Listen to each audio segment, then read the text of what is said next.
এ যুবক, রাসূলের এমন একজন সাহাবীর নাম বললাম যার নাম হলো সালমান ফারসি রাদিয়াল্লাহু তাআলা আনহু। সুবহানাল্লাহ বলেন। এই সালমান ফারসি কিন্তু মুসলমান ছিলেন না, তিনি কিন্তু অমুসলিম ছিলেন। কি ছিলেন?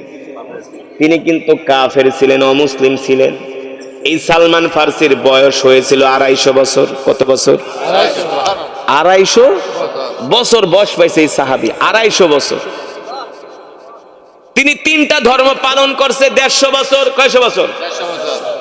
50 বছর তিনি মূর্তি পূজা করছে, 50 বছর তিনি খ্রিস্টান ধর্ম পালন করছে, 50 বছর তিনি ইহুদি ধর্ম পালন করছে। তাহলে কত হলো? 3×50 বয়স হলো 250 বছর, আর বাকি থাকে 100। আমরা তো কোরআন পাইও কোরআন শিখি না, ওয়াজ মাহফিলে আসার সুযোগ থাকলেও আসি না, নামাজ পড়ার সুযোগ থাকলেও নামাজ পড়ি না। কিন্তু এমন একটা সময় আইব তুমি চাইলেও নামাজ পড়তে পারবা না, ঠিক? তুমি চাইলেও মসজিদে যাইতে পারবা না, চাইলেও তুমি কোরআনের মজমায় আসতে পারবা না। যদি বলেন হুজুর কিভাবে? কিভাবে? তুমি চাইলেও তুমি আর হজ করতে পারবা না, চাইলেও তুমি আল্লাহর ঘরে যাইতে পারবা না। যদি বলেন কিভাবে? কিভাবে? কত মানুষ হঠাৎ করে অসুস্থ হয়ে যায়, প্যারালাইসিস হয়ে যায়, হাঁটতে পারে না, চলতে পারে না। আপনাদের এলাকায় অনেক আছে কি আছে না? সে কোনোদিন কল্পনাও করেন এই দিব্যি সুস্থ মানুষ, দিব্যি কি সুস্থ, সুঠম দেহের অধিকারী, কি শক্তি গায়ে। রাত্রবেলা ঘুমাইছে, হঠাৎ করে দেখে ঘাড়ে ব্যথা, কোমরে ব্যথা। ডাক্তারের কাছে নিছে, ডাক্তার বলে আপনি তো শেষ, আপনার স্ট্রোক হয়েছে, আপনি ঘুমের ঘরে স্ট্রোক করছেন, আপনি আর কোনোদিন সুস্থ হবেন না, আপনার হাত পা বিকলাঙ্গ হয়ে গেছে। এখন আপনি বলেন ওই লোক চাইলে কি আর মসজিদে আসতে পারে? পারবে না। এই কারণে সুস্থ হওয়ার আগে, অসুস্থ হওয়ার আগে আল্লাহর নবী বলছেন তুমি সুস্থতাকে নিয়ামত মনে করো, অসুস্থ হওয়ার আগে তুমি সুস্থতাকে প্রাধান্য দাও। ঠিক কিনা বলেন? এই যে যুবক বন্ধু আজকে কোরআনের মজমায় আসছো, হয়তো বা এমনও হইতে পারে তুমি আমি অসুস্থ হইয়া যাইবা, ঘরের ভিতরে বৈশা বৈশা কোরআন শুনবা, কোরআনের মজমায় আসতে মন চাইবো কিন্তু চাইলেও পারবা না। ঠিক কিনা বলে? আমরা কোরআন পায়াও কোরআন পড়ি না, দিন পায়াও দিন মানি না, আলেম ওলামা থাকতেও আমরা আলেম ওলামাদের সম্মান করি না, তাদের সোহবতে আসি না। মুসলমান হয়ে আমাদের এই অবস্থা। কিন্তু সালমান ফারসি ছিলেন অমুসলিম। কি ছিলেন? 3টা ধর্ম তিনি 150 বছর পালন করছে। কয়শো বছর? কিন্তু সালমান ফারসি বলে আমি 3টা ধর্ম 150 বছর পালন করছি, কোনো মজা আমার অন্তরে লাগে। কিভাবে লাগবে? সালমান ফারসি বলে 3টা ধর্ম পালন করলাম, মজা লাগে না, শান্তি পাই না। কিন্তু আমার কাছে মনে হয় এর চাইতে আর একটা সুন্দর ধর্ম পৃথিবীতে আছে, কিন্তু খুঁজা পাবে কিভাবে? সালমান ফারসি বলে আমি তো পাগল হয়ে গেলাম, আমি তো বেকারার হয়ে গেলাম, কিভাবে আমি এই শান্তির ধর্ম খুঁজা পাবো? আল্লাহ তাআলা কোরআনুল কারীমের মধ্যে সে কথাই বলছেন, ইন্নাদ-দীনা ইনদাল্লাহিল ইসলাম। আল্লাহ তাআলার কাছে মনোনীত ধর্ম হলো ইসলাম। আল-ইয়াওমা আকমালতু লাকুম দীনাকুম ওয়া আতমামতু আলাইকুম নি'মাতি ওয়া রাদিতু লাকুমুল ইসলামা দীনা। একমাত্র কমপ্লিট জীবন ব্যবস্থার নাম হলো ইসলাম। এ যুবক, তোমার বাপ আর কয় টাকার মালিক? সালমান ফারসির বাবা ছিল পারস্যের সবচেয়ে ধনী মানুষ। সালমান ফারসির বাবা ছিল পারস্যের সবচেয়ে বড় বিলিনিয়ার। অনেক বড় ব্যবসায়ী ছিল সালমান ফারসির বাপ। তিনি দেখতে শুনতে ছিলেন একজন সুদর্শন যুবক। সালমান ফারসি এত সুন্দর চেহারার অধিকারী ছিলেন, এত সুন্দর বডি ফিগারের অধিকারী ছিলেন সালমান ফারসি। আল্লাহু আকবার। মাঝে মাঝে সালমান ফারসিকে দেখলে সাহাবীরা অবাক হয়ে যাইতো, বলতো সালমান আনতা জামিলুন জিদ্দান, তুমি তো অনেক সুন্দর সালমান। সুবহানাল্লাহ বলেন। এত সুন্দর চেহারার অধিকারী ছিলেন সালমান ফারসি। রোম পারস্যের যুবকগুলো তার জন্য পাগল হয়ে যেত। পারস্যের যুবকরা সালমান ফারসিকে নেতা মানত, নেতা। তার বাবা ছিল সবচেয়ে বড় ব্যবসায়ী, অর্থবিত্তের কোনো কিছুর অভাব ছিল না। তার জীবন ছিল একটা আলিশান জীবন, তার জীবন ছিল একটা সুখময় জীবন। সালমান ফার্সি বলে, আমার কাছে অর্থ আছে, আমার কাছে ক্ষমতা আছে, আমার আরাম আয়েশের জিন্দেগি আছে, বিলাসী জীবন আছে, তারপরে আমি শান্তি পাই না।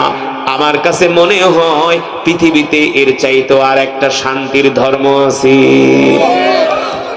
একদিন সালমান ফার্সির বাবা বলে, ও সালমান, যাও যাও, তুমি আমাদের ব্যবসাটা একটু দেখে আসো, ওই বাজারে যায় আমাদের দোকানটা দেখে আসো। সালমান ফার্সি ছিলেন তার বাবার একমাত্র আদরের ছেলে। তিনি ঘর থেকে বের হলেন তার ব্যবসা দেখার জন্য। হাঁটতে হাঁটতে সালমান ফার্সি যাচ্ছেন, দেখেন কিছু খ্রিস্টান একটা গির্জার মধ্যে বৈশা বৈশা ইনজিল শরীফ পড়তেছে। কোরআনের আসমানি চারখানা কিতাব, তাওরাত, জবুর, ইনজিল, কোরআন। ইনজিল হলো খ্রিস্টানদের ধর্মীয় কিতাব, যার নাম হলো বাইবেল, যার নাম খ্রিস্টান পাদ্রী বাইবেল পড়তেছে, আর ওই এলাকার সব খ্রিস্টান গুলো জমা হয়ে একত্রিত হয়ে বাইবেলের তেলাওয়াত, ইনজিলের তেলাওয়াত শুনতেছে। সালমান ফার্সি বলে, মূর্তি পূজার চেয়ে, ইহুদি ধর্মের চেয়ে তো আমার কাছে ইনজিলের তেলাওয়াতটা ভালোই লাগতেছে। ভালোই, কারণ সেটাও তো আসমানি কিতাব। তারপরে না সেই কিতাব বাদ হয়ে গেছে কোরআন আসার পরে। সালমান ফার্সি বলে, আমার কাছে খুব ভাল লাগছে। কিছুক্ষণ বৈশা বৈশা আমি সেই ইনজিলের তেলাওয়াত শুনলাম। যখন ইনজিলের তেলাওয়াত শুনলাম, তখন আমার দিলের মধ্যে বারবার একটা জিনিস বাড়ি খায়, দিলের ভিতরে আমার একটা ঢেউ ওঠে যে নিশ্চয় এর চাইতে আরো কোনো সুন্দর ধর্ম পৃথিবীতে আছে। আপনি যখন হেদায়েতের উপরে চলতে চাইবেন, আল্লাহ কিন্তু আপনাকে হেদায়েত দিবে। আর যদি হেদায়েতের উপরে চলতে না চান, আল্লাহ আপনাকে হেদায়েত দিবে। কারণ আপনি আমি যদি নামাজ না পড়ি, তাতে আল্লাহর কিছু যাবে আসবে না। আপনি আমি নামাজ না পড়লে আল্লাহর কোনো ক্ষতি, আপনি আমি জিকির না করলে আল্লাহর কিছুই হবে না মিয়া। আপনি আমি মসজিদে না গেলে আল্লাহর সাম্রাজ্যের কোন দিক দিয়া ক্ষতি হবে না, ঠিক কিনা বলেন? আপনি আমি যদি আল্লাহর জিকির একসাথে বৈশা না করি, আল্লাহর কোনো ক্ষতি হবে না। তার কারণ হলো, ওয়া ইম মিন শাইইন ইল্লা ইউসাব্বিহু বিহামদিহি ওয়ালাকিন লা তাফকাহুনা তাসবিহাহুম ইন্নাহু কানা হালিমান গফুরা। আল্লাহ রাব্বুল আলামিন বলেন, নবী, আমি আমার জিকির করার জন্য, আমি আমার তাসবিহ পাঠ করার জন্য, আমি আমার ইবাদত করার জন্য আমি আল্লাহ অগণিত ফেরেশতা বানায়া রাখছি। একটা উদাহরণ দিলে বুঝবেন আল্লাহ তাআলার ফেরেশতাদের সংখ্যা কত। দিব? এই উদাহরণ আজ পর্যন্ত আপনারা শুনেন নাই। আমরা জানি যে আমাদের দুই কাঁধে দুইটা ফেরেশতা থাকে, কিরামান। এই কিরামান কাতিবিন তো আছে, এই দুইটা তো হলো সিসি ক্যামেরা। এটা হলো কি সিসি ক্যামেরা? তুমি কি মনে করছো তোমার বাড়িতে সিসি ক্যামেরা লাগাও, রাত 3টা বাজে ডাকাইত আসে, সিসি ক্যামেরা দিয়ে ইনভেস্টিগেশন করা যায়, সিসি ক্যামেরা দিয়ে দেখা যায়। তুমি কি মনে করছো তোমার আমার জন্মের পরে যেই দিন দুনিয়াতে আসছি, যেই দিন থেকে আমরা কথা বলা শিখছি, আকল জ্ঞান হয়েছে, যেই দিন থেকে আমরা বালেগ হয়েছি, হালাল হারাম কোনটা ভালো কোনটা খারাপ বুঝতেছি, সেই দিন থেকে আল্লাহ তাআলা আমাদের দুই কাঁধের মধ্যে দুইটা সিসি ক্যামেরা লাগাই দিয়েছে। দুইজনের নাম হলো কিরামান কাতিবিন। সব দেখে, সব রেকর্ড, সব রেকর্ড হয়, সব রেকর্ড। এ যুবক, তুমি গভীর রাত্রে কার সাথে ফোনে কথা বলো, তোমার মা বাবা না জানলেও জানেন কে? আল্লাহর দ্বীন পাওয়ার জন্য, হেদায়েত পাওয়ার জন্য রাসূলের সাহাবী সালমান ফার্সি কত কষ্ট করছে। খ্রিস্টানদের ধর্মীয় কিতাব ইনজিল শরীফের তেলাওয়াত শুনা সালমান ফার্সি কয়, না না না, নিশ্চয় এর চাইতেও আরো সুন্দর কোন ধর্ম আছে, এর চাইতেও আরো সুন্দর কোন কিতাব আছে। কারণ সালমান ফার্সির ধান্দাই হলো, চিন্তাই হলো পৃথিবীর শ্রেষ্ঠ ধর্ম খুঁজে বের করা, পৃথিবীর শ্রেষ্ঠ ধর্ম খুঁজে বের করা। এবার যখন খ্রিস্টান পাদ্রী ধর্মীয় কিতাবের তেলাওয়াত শেষ করলেন, সব খ্রিস্টানরা এক এক করে বাড়িতে চলে গেছে। সালমান ফার্সি বলে আমি যাই নাই, আমি খ্রিস্টানদের গির্জায় বসে আছি। গির্জায় যখন একা একা পাদ্রী বসে আছে, আমি পাদ্রীর কাছে গেলাম। পাদ্রীর কাছে যা জিজ্ঞেস করলাম, ও খ্রিস্টানদের পাদ্রী, ধর্মীয় গুরু, আপনি যে বাইবেল ইনজিলের তেলাওয়াত শুনাইলেন আমার কাছে খুব ভালো লাগছে, কিন্তু আমার কাছে মনে হয় পৃথিবীতে এর চাইতো নিশ্চয়ই কোনো আরো সুন্দর একটা ধর্ম আছে আমার মনে হয়। সুবহানাল্লাহ বলেন। দেখেন আল্লাহ তাআলা চাইলে বান্দাকে কিভাবে হেদায়েত দেয়। খ্রিস্টান পাদ্রী কোনো কথা বলে না। সালমান ফার্সি বলে, খ্রিস্টান পাদ্রী, আপনি যদি আমাকে পৃথিবীর সুন্দর ধর্মের সন্ধান দেন, বিনিময়ে যা চান তাই দিব। আমার বাবা হলো পারস্যের সবচেয়ে বড় ব্যবসায়ী। আমি কিন্তু আপনার পাশে অনেকক্ষণ বসে ছিলাম। মানুষ আইসা আপনাকে হাদিয়া দিয়া যায় মানুষদেরকে দেওয়ার জন্য, কিন্তু আপনি সব হাদিয়াগুলো মাটির নিচে লুকায় রাখেন, মানুষকে দেন না। এটাও কিন্তু আমি দেখা রাখছি। যদি আপনার ধর্ম সত্য ধর্ম হইতো, তাহলে আপনি কখনো ধর্মীয় আলেম হইয়া কখনো মানুষের হক নষ্ট করতে পারতেন? নিশ্চয়ই এর ভিতরে কোনো ঝামেলা আছে। আপনি সত্যি করে বলেন, পৃথিবীতে এর চাইতে কোনো উৎকৃষ্ট ধর্ম আছে কিনা? খ্রিস্টান পাদ্রী ডাক দিয়া বলে, সালমান, এ সালমান, আমি তোমাকে একটা সত্য কথা বলবো, কিন্তু এই কথা তুমি কোনো খ্রিস্টানদেরকে বলবা না। যদি বলো। খ্রিস্টান পাদ্রী বলে, সালমান, তোমার মতো করে আজ পর্যন্ত পারস্যের কোন যুবক আমার কাছে এইভাবে জিজ্ঞাসা করে নাই যে এর চাইতে আরো সুন্দর কোন ধর্ম আছে কিনা। এই কথাই তো বোঝা যায়, মানুষ যদি সঠিক জিনিসটা জানতে চায়, সঠিক পথে চলতে চায়, দিনের পথে চলতে চায়, আল্লাহ তার জন্য দিনের পথকে সহজ করে দেয়। আপনি যেমনে চলতে চাইবেন আল্লাহ আপনাকে সেভাবেই চালাবে।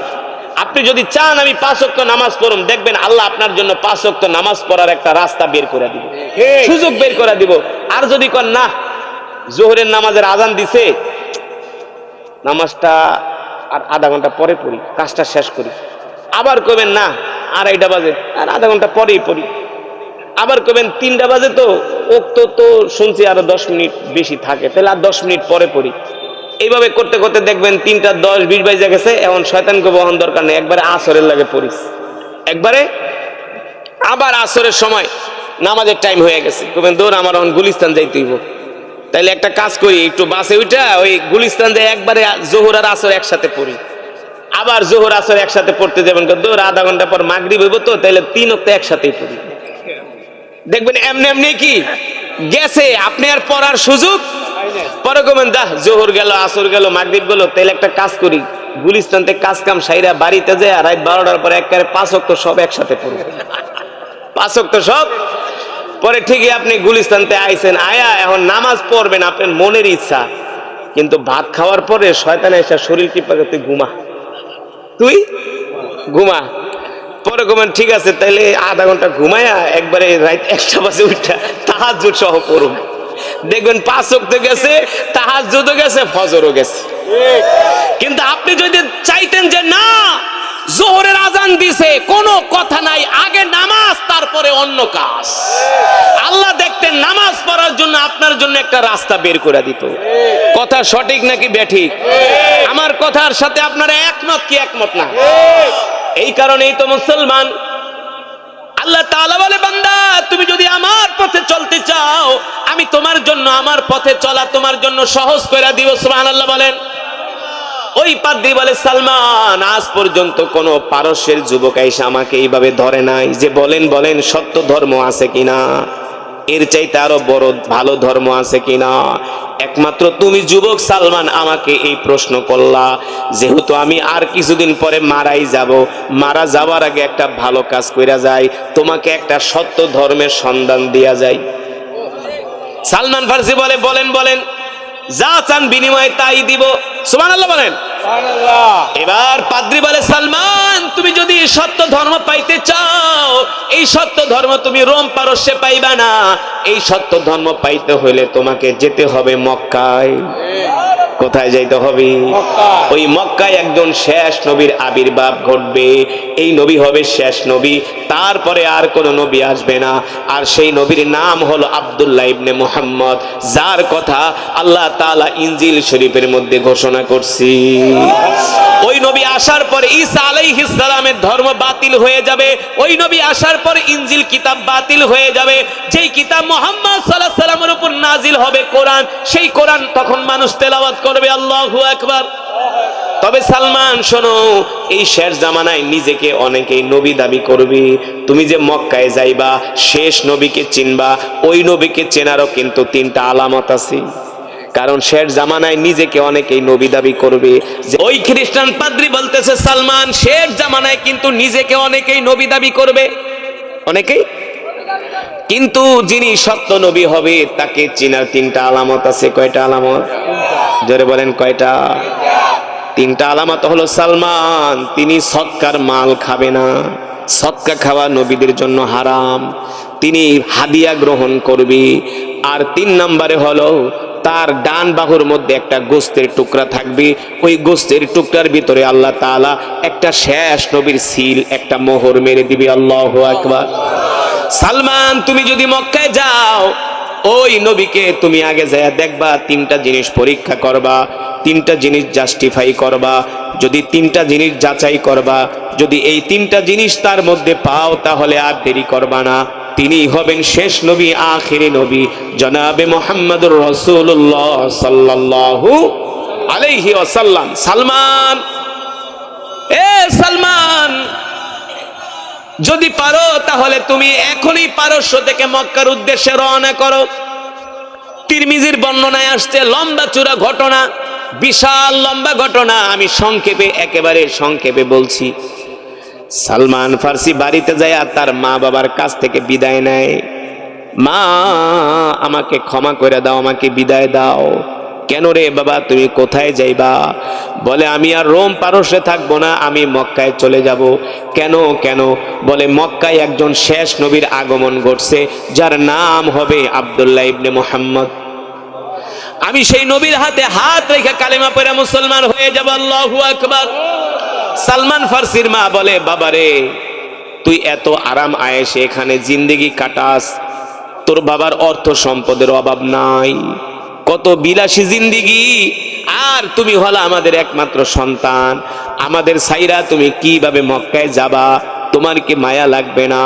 সালমান ফার্সি বলে, মা, যখন থেকে আমি আল্লাহর নবীর কথা শুনছি, তখন থেকে আমার মনে হয়েছে আমি আমার মা বাবার চেয়েও আল্লাহর নবীকে বেশি ভালোবাসি। সালমান ফার্সি বলে, আমি সেই নবীর প্রেমে পাগল হয়ে গেছি। মা, আমাকে বিদায় দাও। এবার সালমান ফার্সি বিদায় নিয়ে মক্কার উদ্দেশ্যে রওনা হলেন। রোম পারস্য থেকে সিরিয়ায় আসলেন।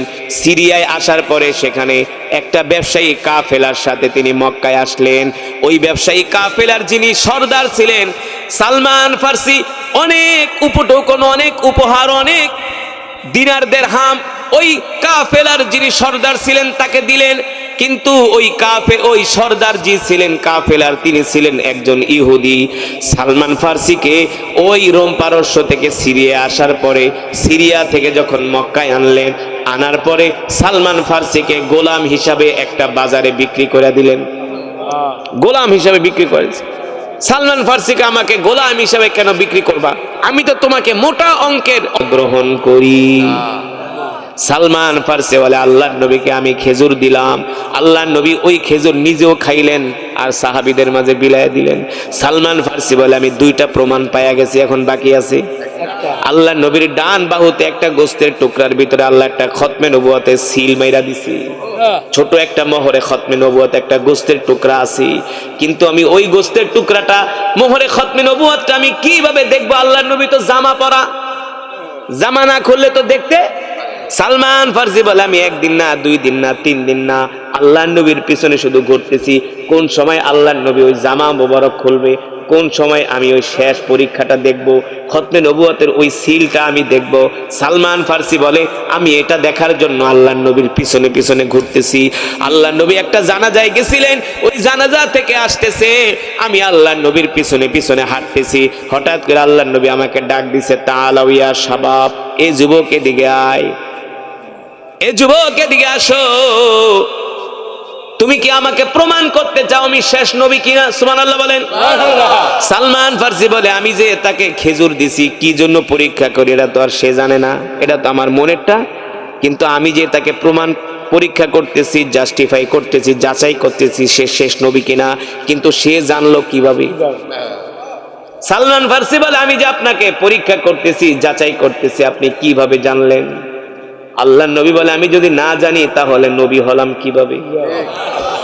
আল্লাহর নবীকে আল্লাহ পাঠায় দিয়েছে, জিবরাইল যাও যাও যাও আমার হাবিবকে বলে দাও ওই যে একজন যুবক তার পিছনে ঘুরতেছে তিনি শেষ নবী কিনা, মোহরে খতমে নবুয়তের সিল দেখার জন্য, মোহরে খতমে নবুয়তের ওই মোহর দেখার জন্য সে ঘুরতেছে। জিবরাইল আইসা বলে গো আল্লাহর নবী, আপনি আপনার জামা মোবারকটা খোলেন, আপনি আপনার জামা মোবারক খোলা মোহরে খতমে নবুয়তের সিল এই যুবকটাকে দেখায় দেন। আল্লাহু আকবার। সালমান ফার্সিকে আল্লাহর নবী ডাক দিয়ে বলে, এ যুবক আয় আয় এদিকে আয়, উনজুর, এ যুবক উনজুর, তাকা তাকা তাকা আমার দিকে তাকা, দেখ আল্লাহ তাআলা আমার দেহের মধ্যে একটা গোস্তের টুকরার মধ্যে আল্লাহ খতমে নবুয়তের একটা সিল মেরা দিছে, এই পৃথিবীতে আমার পরে আর কোন নবীর আগমন হবে। সালমান ফার্সি বলে এই দৃশ্য দেখার পরে আমি আর সহ্য করতে পারলাম না, আমি একটা চিৎকার কইরা কান্না কইরা দিছি, আল্লাহ নবী আমাকে বুকের মধ্যে জড়ায় ধরছে।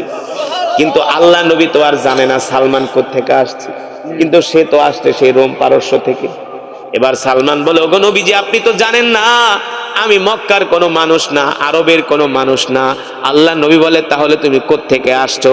বলে জিতু মিনাল ফারস, আমি জিতু মিনাল ফারিস, আমি সেই পারস্য থেকে আসছি। আল্লাহ রসুল বলে তুমি পারস্য থেকে কি জন্য আসছো? বলে একমাত্র আপনাকে পাওয়ার জন্য। আমি আমার মা, আমি আমার বাবা, আমি আমার আত্মীয় স্বজন, আমার বিলাসী জিন্দেগি, আরাম আয়েশের জিন্দেগি সব কিছু ত্যাগ করছি একমাত্র আপনাকে পাওয়ার জন্য। এই কথা শোনার পরে কি আল্লাহ নবী ঠিক থাকতে পারে? সাহাবীর লেগে মায়া লাগে কি লাগে না? আল্লাহ নবী জড়ায় ধরছে, বলো কি? বলে হ্যাঁ।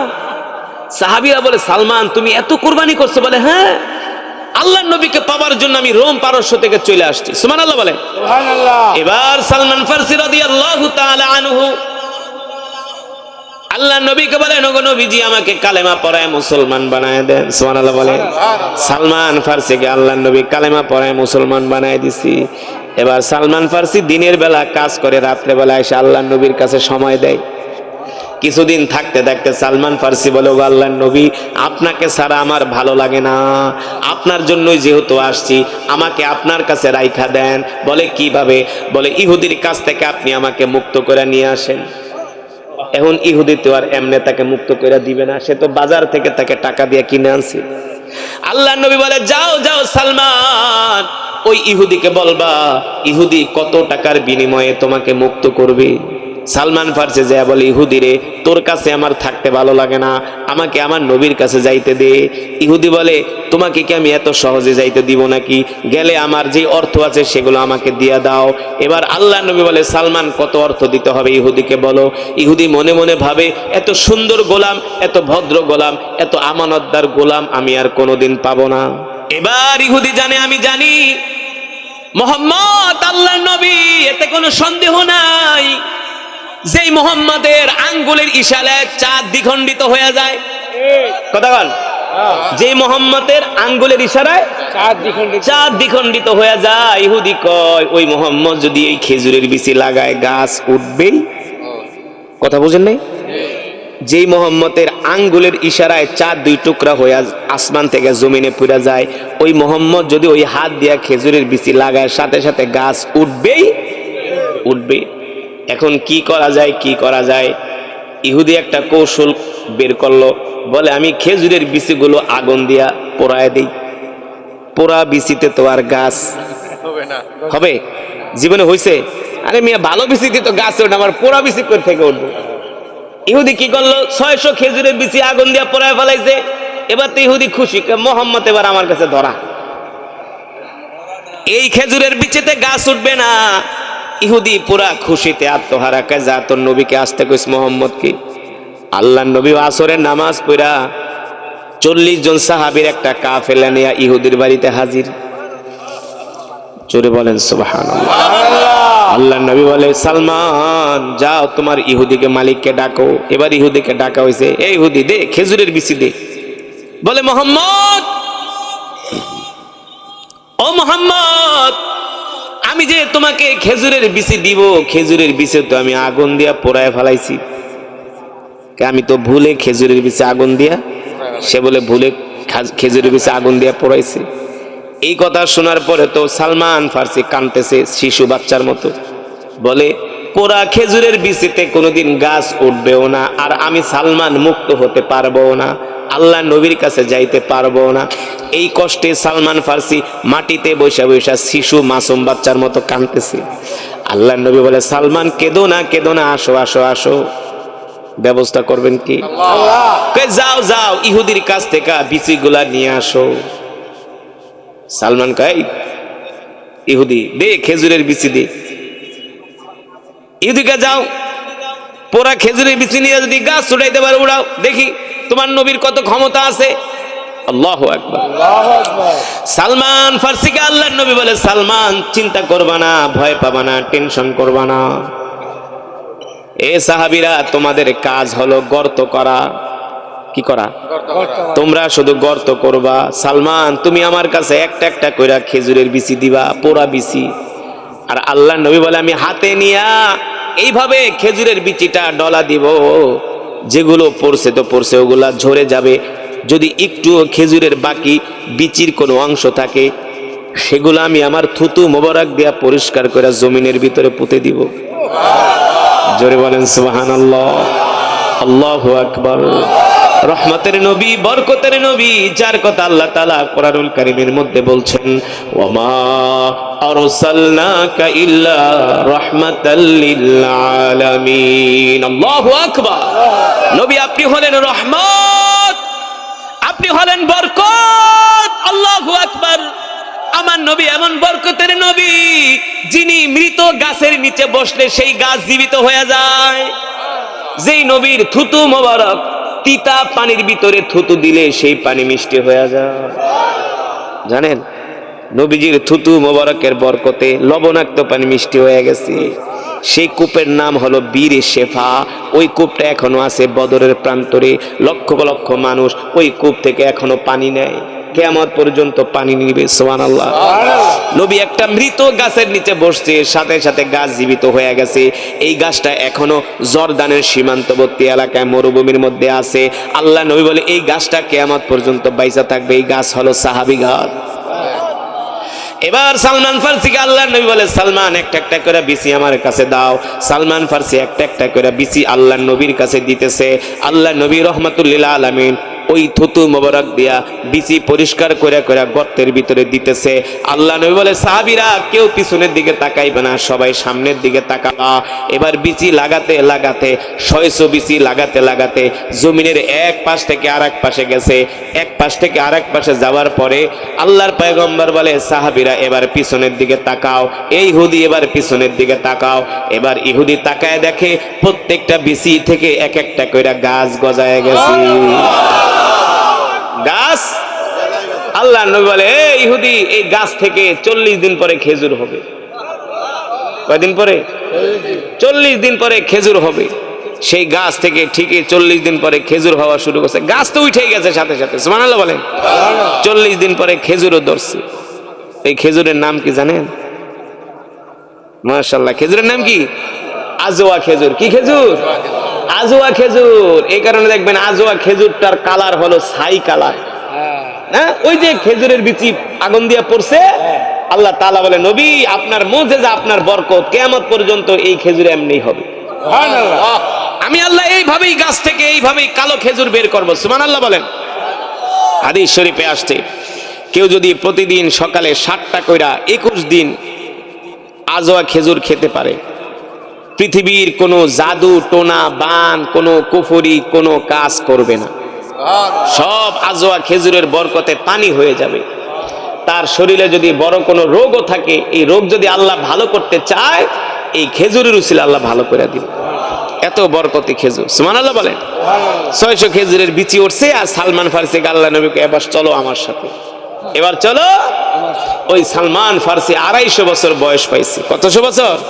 250 বছর বয়স পাইছে। আল্লাহু আকবার। সালমান ফার্সি একদিন বাসায় ইবাদত করতেছে, কোরআনুল কারীমের একটা আয়াত নাজিল হয়েছে।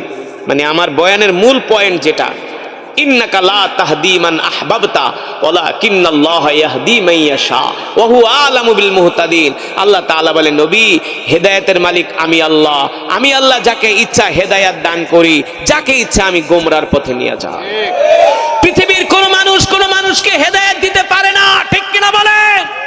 নবী আপনি চাইলেই মক্কার আবু জেহেলকে হেদায়েত দিতে পারবেন না, আবুল আহাবকে হেদায়েত দিতে পারবেন না, উতবা সাইবাকে হেদায়েত দিতে পারবেন না। হেদায়েতের মালিক আমি আল্লাহ। আপনার কাজ হলো দাওয়াত দেওয়া, আর আমার রবের কাজ হলো হেদায়েত দেওয়া। সুতরাং মক্কার কোন কাফের কালেমা পড়লো না পড়লো এটা নিয়ে আপনার চিন্তার দরকার নাই। আপনার কাম শুধু দাওয়াত দেন। কি করেন? আমি আল্লাহ যাদেরকে পছন্দ করব তাদেরকে আমি আল্লাহ হেদায়েত দেব। সুবহানাল্লাহ বলেন। আবু জেহেল হেদায়েত চায় নাই, আল্লাহ তাকে হেদায়েত দেয় নাই। কিন্তু সালমান ফার্সি হেদায়েত চাইছিল। আবু জেহেল মক্কায় থাইকা আল্লাহ নবীর পাশের ঘরে জন্ম নিয়েও আবু জেহেল মুসলমান হইতে হেদায়েত পায় নাই। কিন্তু সালমান ফার্সি সে রোম পারস্য থেকে, মক্কা থেকে প্রায় 800 কিলোমিটার, কত 800 কিলোমিটার রোম পারস্য থেকে সালমান ফার্সি মক্কায় এসে কালেমা পড়ে মুসলমান হয়ে গেছে। যখন এই আয়াত নাজিল হয়েছে, সালমান ফার্সিকে আল্লাহ নবী আজকে আমি সবচেয়ে বেশি খুশি হয়েছি। আল্লাহ নবীকে কেন? আল্লাহ যে আয়াতের ভিতরে বলছে আপনার হাতে হেদায়েতের দায়িত্ব আল্লাহ দেয় নাই, এই কারণে আমি সবচেয়ে বেশি খুশি হয়েছি। আল্লাহ নবীকে এটা আবার কেমন কথা? আপনার হাতে যদি আল্লাহ হেদায়েত দিত নবী, তাহলে আপনি আগে আবু জেহেলের মুসলমান বানাইতেন, আবুল আহাবরে বানাইতেন, উতবারে বানাইতেন, সাইবারে বানাইতেন, কারণ তারা আপনার পাশের বাড়ির মানুষ। এইভাবে বানাইতে বানাইতে আমি সালমান কবে যে রোম পারস্য থেকে হেদায়েত পাইতাম, তার কোনো ঠিক ঠিকানা। কিন্তু আল্লাহর হাতে হেদায়েত রাখার কারণে আল্লাহ আমাকে রোম পারস্য থেকে মক্কায় নিয়ে আসছে। সুবহানাল্লাহ বলেন। আল্লাহ আমার সেই রোম পারস্য থেকে নিয়ে আইসা মক্কায় আইনা আপনার হাতে হাত রেখা কালেমা পড়ায় মুসলমান বানাইছে। আল্লাহ রাসূলকে, সালমান তুমি তো চমৎকার বলছো, সুবহানাল্লাহ বলেন। সুতরাং যুবক, তুমি যদি হেদায়েত চাও আল্লাহ তোমাকে হেদায়েত দিবে। তুমি যদি দ্বীনের উপরে চলতে চাও আল্লাহ তোমাকে দ্বীনের উপর চালাবে। এই কারণে মুসলমান, আল্লাহ রাসূল আমাদেরকে একটা দোয়া শিখায় গেছে, যে দোয়াটা আল্লাহ নবী জীবনে সবচেয়ে বেশি যেই দোয়াটা করছে, সেই দোয়াটা হলো ইয়া মুকাল্লিবাল কুলুব সাব্বিত কলবি আলা দীনিক, ইয়া মুসাররিফাল কুলুব সররিফ কলবি আলা তাআতিক। ভালো করে খেয়াল করেন, আল্লাহ নবী এই দোয়াটা কেন বেশি করছে জানেন? যে আল্লাহ আপনি আমাকে দ্বীনের উপর, ইসলামের উপরে অটল অবিচল থাকার তৌফিক দেন, যেন আমি মৃত্যুর আগ পর্যন্ত দ্বীনের উপরে অটল থাকতে পারি। এই যে একটা ছোট প্যান্ডেল বানিয়েছে, সেখানে কতগুলো খুঁটি লাগছে। যদি আল্লাহ তাআলা আসমানে খুঁটি দিত, এই আসমানের নিচ দিয়ে কোনো বিমান চলতে পারতো না। পারতো? আমি একবার যখন মিশরে পড়াশোনা করি বাংলাদেশে আসতেছিলাম, কায়রো থেকে এমিরেটস এয়ারলাইন্সে, তো বিমানটা চলতেছে, ঘড়িতে দেখতেছি বিকেল 4টা বাজে। সূর্যের আলো বিমানের গ্লাসে লেগে পুরা আমার সামনের জায়গাটা একেবারে আলোতে, রৌদ্রের আলোতে ফর্সা হয়ে গেছে। তো আসমানে বৈশা সূর্যের আলো দেখা, এটা অনেক চমৎকার একটা বিষয়। কারণ বিমান তো থাকে প্রায় 40,000 ফিট উপরে ভূমি থেকে, তো সূর্যের আলোটা সেখানে আরো বেশি আইসা লাগে, ভালো লাগে আলোটা। আলো সব জায়গায় সমান। দেখতেছি বিমানটা পুরো বরিশালের লঞ্চের মতো স্মুথলি চলতেছে, একটু কাঁপেও না, হেলেও না, দলেও না। এত সুন্দর করে বিমানটা চলতেছে, অথচ ঘন্টায় 1200 কিলোমিটার চলতেছে, কোনো কাঁপে না, হেলে না, দোলে না। তো কোরআনের আয়াতটা মনে পড়ে গেল, আল্লাযী খালাকাস সাবআ সামাওয়াতিন তিবাক। আল্লাহ তাআলা বলে, নবী আপনি অবিশ্বাসীদেরকে বলেন আমি আল্লাহ খুঁটিবিহীন তাদের মাথার উপরে একটা না, দুইটা না, তিনটা না, চারটা না, পাঁচটা না, ছয়টা না, 7টা আসমান বানাইছে। সুবহানাল্লাহ বলেন। চিন্তা করলাম, আল্লাহ তুমি যে কত বড় মেহেরবান, তোমার যে কত বড় ক্ষমতা। তুমি যদি এই আসমানের ভিতরে খুঁটি দিতা, তাহলে মাঝে মাঝে কিন্তু আকাশে ঝড় ওঠে, যেটাকে বলে টার্বুলেন্স। বিমান যখন ছাড়ে, ওয়েদার খারাপ হইলে আগে বলে দেয় ক্যাপ্টেন যে আকাশের অবস্থা কিন্তু ভালো না। মাঝে মাঝে কিন্তু আমরা ঝড়ের কবলে পড়তে পারি। অনাকাঙ্ক্ষিত বিপদ সংকেত বেজে উঠলে আপনারা সিট বেল্ট বেঁধে রাখবেন। বিমান যখন ছাড়ে, এই কথা যখন ঘোষণা দেয়, তখন কি কলিজায় পানি থাকে নাকি? যে সামনে অবস্থা ভালো না, ঝড়ে পড়তে যাচ্ছি আমরা, বিমান কাঁপতেছে, বলতেছে ঝড়ে পড়তেছি, কেউ উঠাউঠি করবেন না, বাথরুমে যাবেন না, যে যেখানে আছেন বসে থাকেন। চিন্তা করলাম, আল্লাহ যদি আজকে আসমানে খুঁটি থাকতো, তাহলে বিমান ঘুরাইতে যে এক একটা খুঁটির লগে বাড়ি খেত। ঠিক কিনা বলেন? আল্লাহ তাআলা বলে, ইয়া আইয়ুহাল ইনসানু মা গাররাকা বিরাব্বিকাল কারীম আল্লাযী খালাকাকা ফাসাওয়াকা ফাআদালাক ফি আইয়ি সূরাতিন মা শাআ রাক্কাবাক। আল্লাহ রাব্বুল আলামিন বলে, দুনিয়ার মানুষ, আমি আল্লাহ তোমাদেরকে সৃষ্টি করছি, আমি আল্লাহ তোমাদেরকে খাওয়াই, আমি আল্লাহ তোমাদেরকে রিজিক দেই। ঠিক কিনা বলেন? কিন্তু তোমরা আমার হুকুম মানো না, আমার বিধান মানো না। মসজিদের মিনার থেকে মুয়াজ্জিন আজান দেয়, তোমরা মসজিদে যাও না, মসজিদের পাশ দিয়ে হাইটা যাও, কিন্তু মসজিদে ঢোকার সৌভাগ্য তোমাদের হয় না। ঠিক কিনা বলেন? তোমরা মসজিদে আইসা আল্লাহর কদমে সেজদা দাও না। আল্লাহ রাব্বুল আলামিন বলে, বান্দা তুই যে পা দিয়ে হাঁটতেছস, এই পা তো আমি আল্লাহই বানাইছি। যদি আমি আল্লাহ তোর পা পঙ্গু করে দেই, পৃথিবীর কোন ডাক্তার তোর এই পা ভালো করতে পারবে না। আমি আল্লাহ যদি তোর চোখের পাওয়ার নিয়ে নেই, পৃথিবীর কোন ডাক্তার তোর চোখের পাওয়ার ফিরাই দিতে পারবে? আল্লাহ রাব্বুল আলামিন বলে, দুনিয়ার মানুষ, আমি আল্লাহ তোদেরকে আমার কাছে ডাকি, তোরা আমার ডাকে সাড়া দেস না। পৃথিবীর এমন কোন শক্তি আছে তোদেরকে আমার রবের কাছ থেকে ফিরায় রাখে? অথচ আমি আল্লাহই তো তোদেরকে সৃষ্টি করেছে। ঠিক কিনা বলে? আল্লাযী খালাকাকা ফাসাওয়াকা ফাআদালাক। আল্লাহ তাআলা বলে, আমি তো তোদেরকে এক ফোঁটা নাপাক পানি থেকে বানাইছি। কয় ফোঁটা? আল্লাহ তাআলা বলে, মিন নুতফাতিন খালাকাহু ফাকাদ্দারা থুম্মা সাবিলা ইয়াসসারা থুম্মা আমাতাহু ফাআকবারা। এ যুবক, আজকে তুমি যৌবন পাইছো, যৌবনের বয়স পাইছো, তোমার শরীরে এত শক্তি, তোমার সুঠাম দেহ, তোমার শরীরের ভিতরে এত তেজ, এত পাওয়ার। এই শক্তি কিন্তু থাকবে না, এই শক্তি কিন্তু একদিন তোমার দাদার মতো শেষ হয়ে যাবে। আমার পাশে যিনি বসে রয়েছে, সেও কিন্তু এক সময় টাগরা নওজোয়ান ছিল। ঠিক কিনা বলেন? কিন্তু আজকে তার চুল দাড়ি পেকে গেছে, শরীর দুর্বল হয়ে গেছে। আল্লাহ তাআলা বলে, থুম্মা রাদাদনাহু আসফালা সাফিলিন। প্রত্যেকটা মানুষকেই আবার তার আগের অবস্থায় ফিরে যেতে হবে, তারা বার্ধক্যে উপনীত হবে। ছোটবেলায় যেমন দুর্বল ছিল, মানুষ বৃদ্ধ হইল কিন্তু দুর্বল হয়ে যায়, দুর্বল হয়ে যায়। আল্লাহ রাব্বুল আলামিন বলে, ফি আইয়ি সূরাতিন মা শাআ রাক্কাবাক। সুবহানাল্লাহ বলেন। এ দুনিয়ার মানুষ, আমি আল্লাহ যেমন চেয়েছি তেমন করে তোমাদেরকে বানাইছি। কি যদি বলেন কে বানাইছি? আল্লাহ। কেউ সাদা, কেউ কালো, কেউ সাদা, কেউ কালো, কেউ কালো। এই যে কত সুন্দর চেহারা দেখেন। আবার আমি কালো, আরেকজন কালো, আরেকজন ফর্সা, আমি একটু খাটো, সে লম্বা। হ্যাঁ, আল্লাহ বলে, আমি যারে যেমন চাইছি তেমন করে বানাইছি। সুবহানাল্লাহ বলেন। যেটা বললাম, পৃথিবীতে 800 কোটি মানুষ আছে। কয়শো কোটি? 800 কোটি মানুষের 1600 কোটি হাত। একজনের চেহারার সাথে আর একজনের চেহারার কোনো মিল নাই, একজনের কণ্ঠের সাথে আর একজনের কণ্ঠের, একজনের স্টাইলের সাথে আর একজনের স্টাইলের কোনো মিল।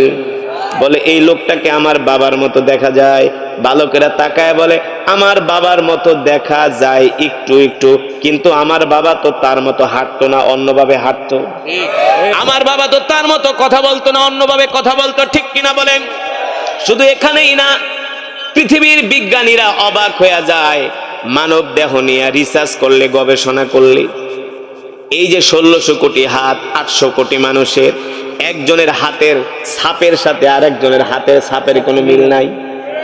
আপনি পৃথিবীতে যত অন্যায় করেন, ডিএনএ টেস্ট করলে আপনি ধরা খেয়ে যাইবেন। ঠিক কিনা বলেন? পৃথিবীর কোন প্রযুক্তি যদি কোন টেস্ট দিয়ে আপনাকে ধরতে না পারে, শুধু আঙ্গুলের ছাপ দিলেই ধরা খেয়ে যাবেন। বর্তমানে এত আধুনিক হয়েছে পৃথিবী, আপনি যদি অকারেন্স করেন, আপনার নামে যদি এখন কোনো মামলা রুজু হয়, রেকর্ড হয়, যদি 50 বছর পরে আপনি বাইসা থাকেন, আপনার আঙ্গুলের ছাপ যদি মেশিনের ভিতরে দেন, আপনার পুরো ডিটেলসটা সামনে চলে আসবে। ঠিক কিনা বলেন? এই যে আমরা বিদেশে যাই, ইমিগ্রেশন পার হই, ইমিগ্রেশনে যাওয়ার পরে 2 আঙ্গুলের ছাপ নেয়, কারণ এই 2 আঙ্গুলের ছাপ দেওয়ার পরে আপনার পুরো ডাটাটা তাদের কম্পিউটারে চোখের সামনে ভেসে ওঠে। ঠিক কিনা বলে? আল্লাহ রাব্বুল আলামিন বলে, দুনিয়ার মানুষ, আমি আল্লাহ তো আহকামুল হাকিমিন। ঠিক কিনা বলে? আমি আল্লাহ তোদেরকে সৃষ্টি করছি একমাত্র আমার ইবাদত করার জন্য, আমার গোলামি করার জন্য। ঠিক কিনা বলেন? আল্লাহ তাআলা কোরআনুল কারীমের মধ্যে বলেন, আফা হাসিবতুম আন্নামা খলাকনাকুম আবাসাও ওয়া আন্নাকুম ইলাইনা লা তুরজাউন। আল্লাহু আকবার। আল্লাহ তাআলা বলে, আল হিজবান অর্থ ধারণা করা, উপলব্ধি করা। এ দুনিয়ার মানুষ, তোমরা কি ভাবছো আমি আল্লাহ তোমাদেরকে এমনি এমনি সৃষ্টি করেছি? আল্লাহ তাআলা বলে, না না না, আমি আল্লাহ তোমাদেরকে এমনি এমনি সৃষ্টি করি নাই। আমি আল্লাহ তোমাদেরকে সৃষ্টি করছি আমার ইবাদত করার জন্য। আমি আল্লাহ তোমাদেরকে সৃষ্টি করেছি নামাজ পড়ার জন্য। আমি আল্লাহ তোমাদেরকে সৃষ্টি করেছি কোরআন পড়ার জন্য। আমি আল্লাহ তোমাদেরকে সৃষ্টি করেছি রোজা রাখার জন্য। আমি আল্লাহ তোমাদেরকে সৃষ্টি করেছি আমার জিকির করার জন্য। যদি আমার ইবাদত না করো, যদি আমার হুকুম না মানো, আমার বিধান না মানো, একদিন তোমাদেরকে আমার রবের কাছে ফিরে আসতে হবে। আসতে হবে কি হবে না? তখন আল্লাহ তাআলা বলে, আমি কড়ায় গন্ডায় হিসাব করে দেখায় দিব। আমার রিজিক খায় আমার হুকুম মানো নাই, আমার রিজিক খায় আমার বিধান মানো নাই, আমার হুকুম তুমি পৃথিবীতে অমান্য করছো।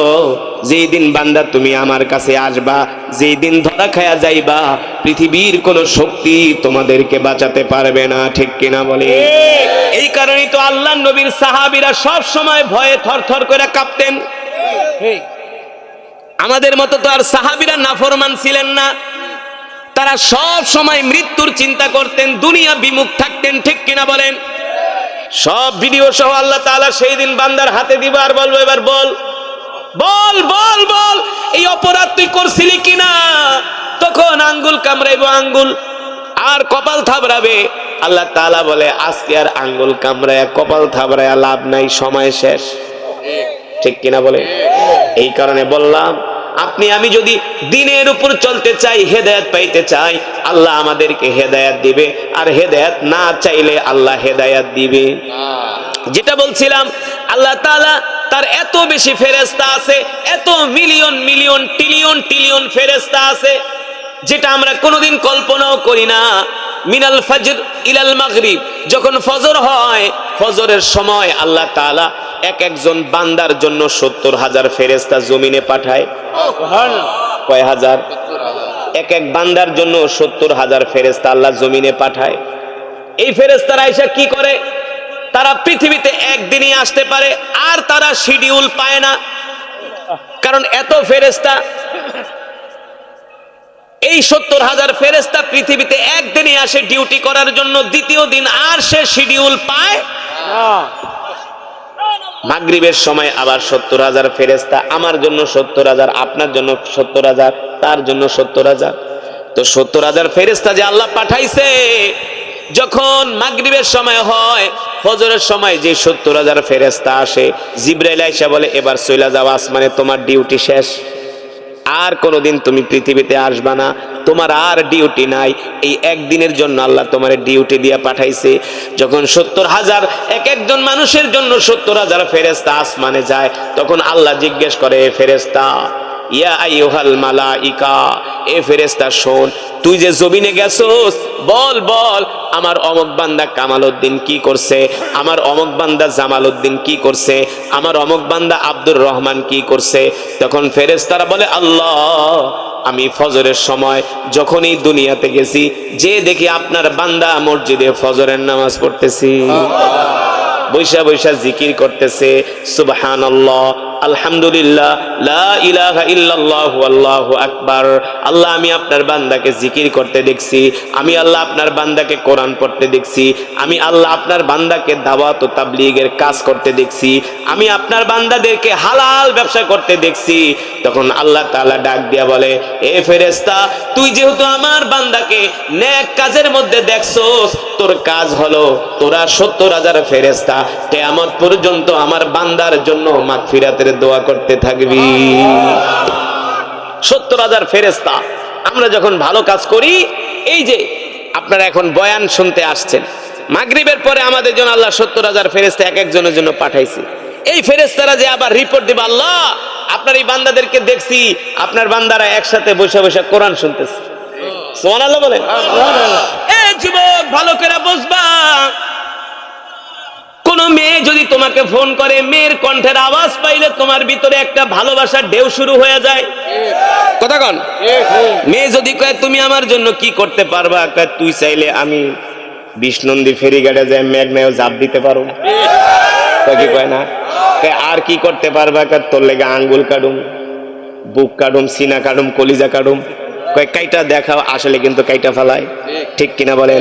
তার মানে কি একজন মেয়ের জন্য পাগল হয়ে এত কিছু তুমি করতে পারো? আল্লাহর কোরআনের তেলাওয়াত শোনার পরে যদি তুমি দৌড়ায় দৌড়ায় কোরআনের মজমায় আসো, তাহলে বুঝতে হবে রবের সাথে তোমার সাথে মিলন আর খেলা শুরু হয়ে গেছে। ঠিক কিনা বলেন? রবের প্রেমে তুমি পাগল হয়ে গেছো। নামাজ পড়বা না, রোজা রাখবা না, দিন মানবা না, আর নিজেকে অনেক বড় মুসলমান দাবি করবা, এটা ভণ্ডামি আর বাটপারি ছাড়া কিছুই না। ঠিক কিনা বলেন? এই কারণেই তো রাসূলের সাহাবী নাম হলো সালমান ফারসি। নাম কি? সালমান ফারসি। আল্লাহ রাব্বুল আলামিন বলেন, নবী আমি আল্লাহ শুধু আসমানই বানাই নাই, একটা না, দুইটা না, তিনটা না, চারটা না, পাঁচটা না, ছয়টা না, আমি আল্লাহ 7টা আসমান বানাইছি। সুবহানাল্লাহ বলেন। আমি আল্লাহ শুধু 7টা আসমান বানাই নাই, এই পৃথিবীর জমিনে আমি আল্লাহ কোটি কোটি মানুষ বানাইছি। কথা কন। আল্লাহ তাআলা বলেন, নবী আমি আল্লাহ কোটি কোটি মানুষ বানাইছি। বর্তমানে পৃথিবীতে 8 কোটি 8.5 কোটি মানুষ। কতশো কোটি? এই পৃথিবীতে বর্তমানে 8.5 কোটি মানুষ। আপনি যদি 50 কোটি বাদ দেন, তাহলেও কিন্তু 800 কোটি সারা পৃথিবীতে। সারা পৃথিবীতে যদি 800 কোটি মানুষ হয়, 800 কোটি মানুষের হাত কয়শো কোটি? হ্যাঁ, 1600 কোটি। সুবহানাল্লাহ বলেন। ওঠাউঠি করা যাবে না। আমরা কোরআনের জন্য একটু সময় দিতে পারবো না? ইনশাআল্লাহ। আরে জীবনে কত সময় তো নষ্ট করছেন, চায়ের দোকানে আড্ডা মাইরা, গল্প কইরা, হ্যাঁ, বন্ধু বান্ধবের সাথে সময় দিচ্ছেন, খেলাধুলা। একটু কোরআনের জন্য আমরা আধা ঘন্টা পারবো না? 1 ঘন্টা? কি বলেন ভাই, পারবো না? ইনশাআল্লাহ। একজনও ওঠাউঠি করবেন না, আপনাদের হাত জোর করে বলি। ওঠাউঠি করলে বয়ানের নূর নষ্ট হয়ে যায়। শয়তান এসে খুঁচায়, পরে কয় দৌড় ওয়াজ নষ্ট হয়ে যাক। শয়তান তো এইটাই চায়। ঠিক কিনা বলেন? কিন্তু আমরা শয়তানকে সেই সুযোগ, যদি আমরা ইমানদার মুসলমান হয়ে থাকি, শয়তানের ফাঁদে আমরা পা দিব। শয়তান এখন আপনাদেরকে নেক্সট শুরুতে ধোকা দিব। কি বলবো জানেন? বলবো, দোস্ত হুজুরে যে তেলাওয়াত শুনছো, তুমি কিন্তু বেহেশত পেয়ে গেছো, তোমার আর ওয়াজ শোনার দরকার নাই, তুমি বাইরে আসো। আসো দোস্ত, আসো। হুজুর কথা শুনো না। পরে আপনি যখন করবেন না, আমি দেখবেন আপনার এই ঠ্যাং ব্যথা করে, কোমর ব্যথা করে, গ্যাস্ট্রিকের ব্যথা, মানে শয়তান এগুলো আপনারা করায়। জানেন না? হাদিস শরীফে আসতে দেখবেন মানুষ সারা রাত ঘুমায় না, মোবাইল টিপে, কিন্তু ফজরের নামাজের আজানের 10 মিনিট আগে এমন ঘুমাহে, মনে হয় যে পুরো পৃথিবী ভাঙ্গা চুরে আইতাছে। ঘুমাইতে ঘুমাইতে কাইতুয়া পড়ে যায়। কারণ কি জানেন, সারা রাত কিন্তু আপনার ঘুমায় না, কি শরীরে এনার্জি, হাই এনার্জি, মোবাইল টিপতেছেন, কথা কইতাছেন, এইটা করতেছেন, খাইতে আছেন, গল্প করতেছেন, কিন্তু ফজরের আজান যখন দিব আর 10 মিনিট আগে আপনার পুরো শরীর বাইঙ্গা চুরায় একেবারে লেডায় পাড়ায় পড়ে যেতেছেন ঘুমে। আসলে এটার কারণ কি? এটা শয়তান এসে আপনার মাসাজ করে দরকার, দোস্ত ঘুমা ঘুমা, ও এখন আর সজাগ থাকিস, কারণ আজান দিলেই তো নামাজ পড়তে হইব। আজান দিলে কি, এটা কিন্তু হাদিসের কথা। শয়তান এসে আপনার শরীর টিপা দেয়, দেখবেন এত আরাম লাগে ঘুমাইতে। শয়তান জানে কোন জায়গায় ম্যাসাজ করলে ঘুমায়, শিরা উপর সেরায় ম্যাসাজ করে দেয়। তো আপনারা যখন কোরআনের মজমায় বসেন, শয়তান আইসা বিভিন্ন ঠ্যাং ব্যথা করবো, হাঁটু ব্যথা করবো, এগুলো হলো শয়তানের ফাঁদ।